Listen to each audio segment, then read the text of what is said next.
Hello વિદ્યાર્થી મિત્રો, મારી YouTube ચેનલ કર્મા એજ્યુકેશનમાં તમારું બધાનું સ્વાગત છે. તો આજે ધોરણ 6 ના નવા સિલેબસ પ્રમાણે ગણિતમાં ચેપ્ટર 2 નો વિડિયો 3 લઈને હું આવી રહ્યો છું. વિડિયો 1 માં અમે બિંદુ, રેખાખંડ, કિરણ એના વિશે સમજાવ્યું હતું અને ભાગ 2 માં એના વિશેના થોડા રિલેટિવ એક્ઝામ્પલ હતા, એટલે કે યાદ રાખવું હતું, એ પણ સમજાવ્યું હતું. તો આજે આપણે ખૂણા વિશે સમજીશું અને ખૂણાના પ્રકારો છે એના વિશે ચર્ચા કરવાની છે, બરાબર? તો ચલો આજે શરૂઆત કરીએ ખૂણો. તો ખૂણો કોને કહેવાય એના વિશે પહેલા સમજી લઈએ. ચલો, ખૂણો એટલે આપણે એને ઇંગ્લિશમાં એંગલ તરીકે ઓળખીએ છીએ. તો ખૂણો કોને કહેવાય એ સમજીએ પહેલા. તો ખૂણો શું કહે છે ભાઈ? તો એક જ શિરોબિંદુમાંથી, શેમાંથી ભાઈ? એક જ શિરોબિંદુમાંથી, ખૂણાની વ્યાખ્યા લખાવું છું, એક જ શિરોબિંદુમાંથી નીકળતા, બરાબર, એક જ શિરોબિંદુમાંથી નીકળતા બે કિરણ ખૂણો બનાવે છે. શું બનાવે છે ભાઈ? ખૂણો બનાવે છે. એટલે કે એક જ શિરોબિંદુ. શિરોબિંદુ એટલે શું? તો શિરોબિંદુ એટલે કે જ્યાં બે કિરણ ભેગા થતા હોય, શું કહેવાય? એનું શિરોબિંદુ કહેવાય. હવે શું કહે છે? એક જ શિરોબિંદુમાંથી નીકળતા બે કિરણ, આ એક કિરણ અને આ બીજું કિરણ, એ શું બનાવે છે? હંમેશા આ શું બનાવે છે? ખૂણો બનાવે છે. સમજાઈ જાવ શું કહેવા માંગુ છું? બે એક જ શિરોબિંદુમાંથી નીકળતા બે કિરણ શું બનાવે છે ભાઈ? ખૂણો બનાવે છે. અને શું કહેવાય? ખૂણો કહેવાય. શું કહેવાય ભાઈ? આને ખૂણો કહેવાય, બરાબર? માન લો કે આ શિરોબિંદુનું નામ હું O આપી દઉં, અહીંયા નામ હું A આપી દઉં, અહીંયા નામ હું B આપી દઉં, બરાબર? તો ફરીથી સમજાવું છું કે એક જ શિરોબિંદુ, શિરોબિંદુ એટલે કે કિરણ, બે કિરણ જ્યાં ભેગા થાય એને શું કહેવાય? શિરોબિંદુ કહેવાય. તો એક જ શિરોબિંદુમાંથી નીકળતા બે કિરણો શું બનાવે છે ભાઈ? ખૂણો બનાવે છે. ચલો, ખૂણાની સંજ્ઞા વિશે વાત કરીએ તો એની સંજ્ઞા શું છે? તો એની સંજ્ઞા છે ભાઈ L આકારની છે. થોડો L દોડો એમ. કયા આકારની છે ભાઈ? L આકારની છે. એને દર્શાવવાની રીત, ખૂણાને કેવી રીતે દર્શાવી શકાય? બરાબર, ખૂણાને દર્શાવવાની રીત તો જો અહીંયા ખાસ જો, જે જગ્યાએ જે બિંદુ આગળ ખૂણો બનતો હોય એને હંમેશા ક્યાં રાખવાનું? વચ્ચે રાખવાનું. ક્યાં રાખવાનું? વચ્ચે. તો ખૂણો, આ ખૂણાની નિશાની અહીંયા ચાલુ કરો તો AOB શું વંચાય ભાઈ? AOB. હંમેશા જે બિંદુ આગળ ખૂણો બનતો હોય એને ક્યાં રાખવાનું? વચ્ચે. અથવા બીજું શું નામ બને? તો ખૂણો BOA. શું નામ બને ભાઈ? ખૂણો BOA. અથવા ખૂણો એકલો ખૂણો O પણ રાખી શકાય. સમજાઈ જાવ શું સમજાવવા માંગુ છું? જે પણ બિંદુ એ ખૂણો બનતો હોય એને હંમેશા ક્યાં રાખવાનું ભાઈ? વચ્ચે રાખવાનું, બરાબર? એટલા માટે એક નામ શું થાય? ખૂણો AOB. આ સંજ્ઞા મૂકવી જરૂરી છે. બીજો શું લખી શકાય? કાં તો BOA, કાં તો પછી એકલો ખૂણો એ પણ લખાય, બરાબર? આ ત્રણ વસ્તુ એક જ છે. સમજાય છે? ફરીથી સમજાવું કે એક જ શિરોબિંદુમાંથી નીકળતા બે કિરણો શું બનાવે છે? ખૂણો બનાવે છે, બરાબર? ખૂણાની સંજ્ઞા છે ભાઈ L આકાર જેવી છે. એટલે L તો નથી પણ થોડો આમ ત્રાસુ એમ.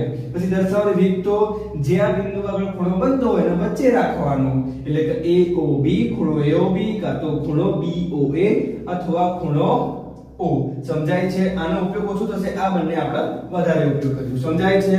ચલો, હવે આપણે વાત કરીએ ખૂણાના પ્રકારો વિશે. કોના વિશે વાત કરીએ આપણે? ખૂણાના પ્રકારો. તમે પાંચમા ધોરણમાં થોડું નાનું ભણી ગયા છો, બરાબર? ચલો, તો પહેલો પ્રકાર આવશે એનો કાટકોણ. કયો આવશે? કાટકોણ, બરાબર? અથવા કાટકોણ અથવા એને કહેવાય કાટખૂણો. શું કહેવાય ભાઈ? એને કાટખૂણો. તો એની વ્યાખ્યા લખવી હોય તો જે ખૂણાનું માપ, કોનું ભાઈ? જે ખૂણાનું માપ એક્ઝેક્ટ કેવું હોય? 90 અંશ હોય તેને કયો ખૂણો કહેવાય? કાટકોણ કહે છે, બરાબર?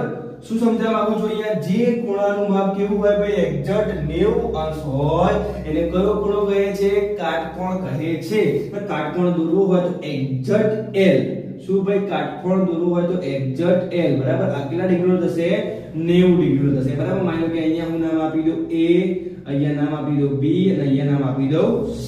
તો ખૂણો BC બરાબર કેટલા અંશ થશે 90 અંશ બરાબર જે ખૂણાનું માપ એક્ઝેક્ટ 90 અંશ હોય એને કયો ખૂણો કહેવાય ભાઈ કાટકોણ કહેવાય બરાબર જે ખૂણો બનતો હોય એને ક્યાં રાખવાનો હંમેશા વચ્ચે સમજાય છે કે જે ખૂણાનું માપ 90 અંશ હોય એને કયો કહેવાશે કાટકોણ ચલો હવે બીજા ખૂણાની વાત કરીએ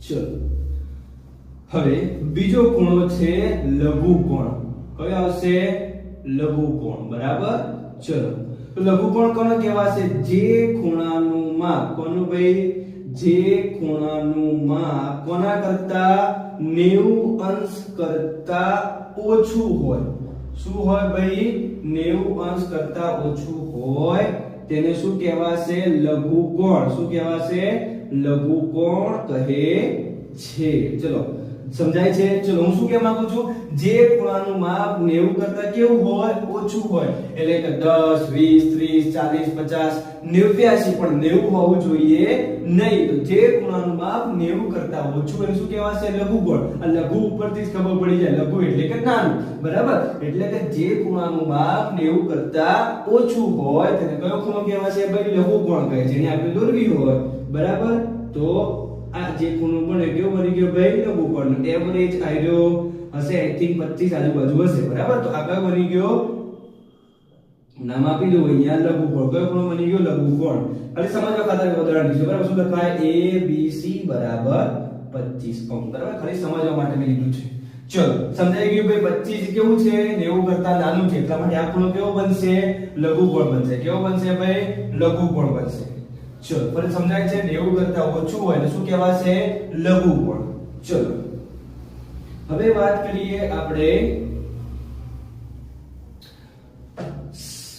ગુરુકોણ લઈ લઈએ ચલો કયો લઈ લઈએ હવે ગુરુકોણ ચલો જે ખૂણાનું માપ કોનું ભાઈ જે ખૂણાનું માપ 90 અંશ કરતા વધારે શું ભાઈ જે ખૂણાનું માપ 90 અંશ કરતા વધારે અને 180 કરતા ઓછું હોય શું હોય જે ખૂણાનું માપ 90 કરતા વધારે અને 180 કરતા કેવું હોય ઓછું હોય તે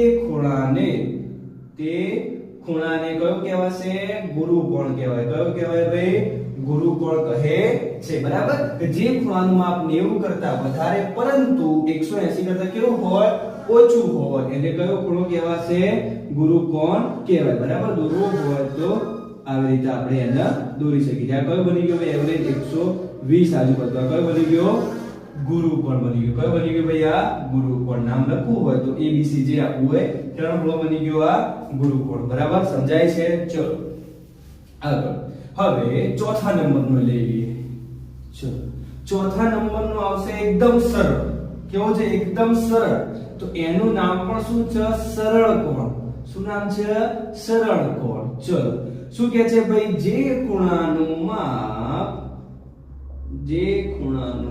કેવું હોય 180 જ હોય કેટલું હોય જે ખૂણાનું માપ 180 જ હોય તેને સરળ કોણ કહે શું કહેવાય ભાઈ જે ખૂણાનું માપ 180 જ હોય તેને સરળ કોણ કહે છે બરાબર સરળ કોણ એટલે કે એક સીધી લાઈન આને કેટલું કહેવાય વચ્ચે ટપકું કેવા છે આને 180 કહેવાય કેટલું કહેવાય ભાઈ 180 સરળ કોણ બરાબર A B અને C તો ખૂણો ABC બરાબર 180 સરળ કોણ એટલે કે એક સીધી લાઈન બરાબર તો જે ખૂણાનું માપ 180 હોય તેને કયો ખૂણો કહેવાશે સરળ કોણ કહેવાય ચલો હવે એક છઠ્ઠા નંબરનો જે છેલ્લો છે એના વિશે વાત કરી લઈએ આપણે ચલો હવે પાંચમા નંબરનો છે પ્રતિબિંબ કોણ કયો કોણ પ્રતિબિંબ કોણ અથવા આનું બીજું નામ છે વિપરીત કોણ શું નામ છે વિપરીત કોણ આનું બીજું નામ શું છે ભાઈ પ્રતિબિંબ કોણ કાં તો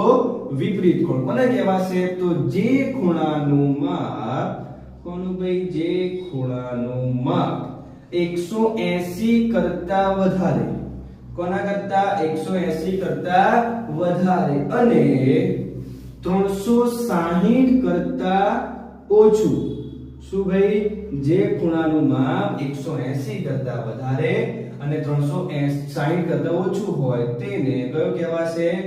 વિપરીત. વિપરીત કોણ અથવા પ્રતિબિંબ કોણ કહે છે, બરાબર? બીજું કોણ લેવું હોય તો લઈ શકાય, બરાબર? કેવી રીતે ભાઈ? આ કોણ, બરાબર? આમ પરિણામ. તો આ કયો બની ગયો?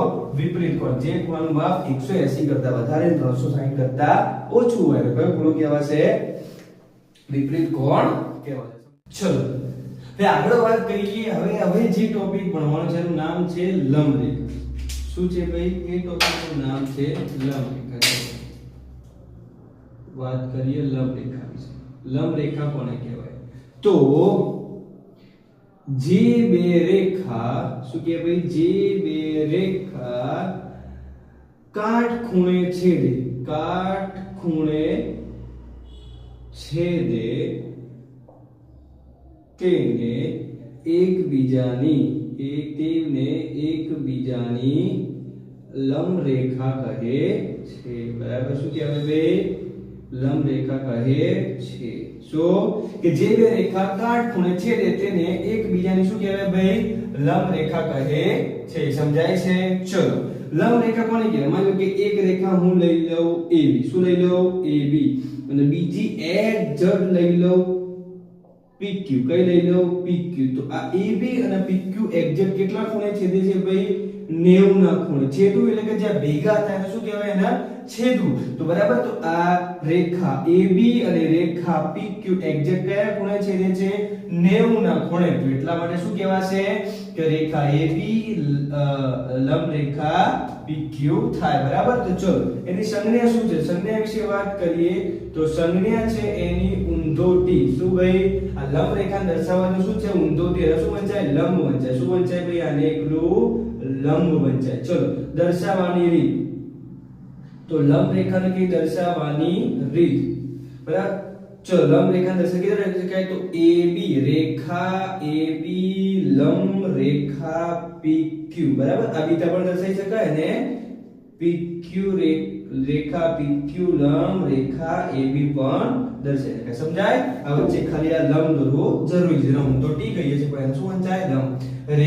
રેખા AB લંબ PQ એટલે કે રેખા AB PQ ને શું છે? લંબ છે. શું છે? લંબ રેખા, બરાબર? લંબ છે, 90 ના ખૂણે છેદે છે. એટલે શું કહેવાશે? લંબ રેખા કહેવાશે. ચલો આગળ વાત કરીએ. આગળ હવે આવશે ખૂણાનો દ્વિવિભાજક.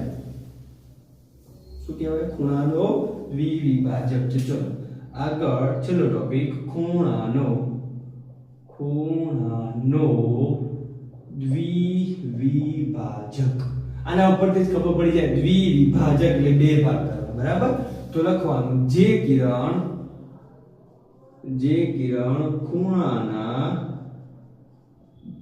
ખૂણાના બે ભાગ કરે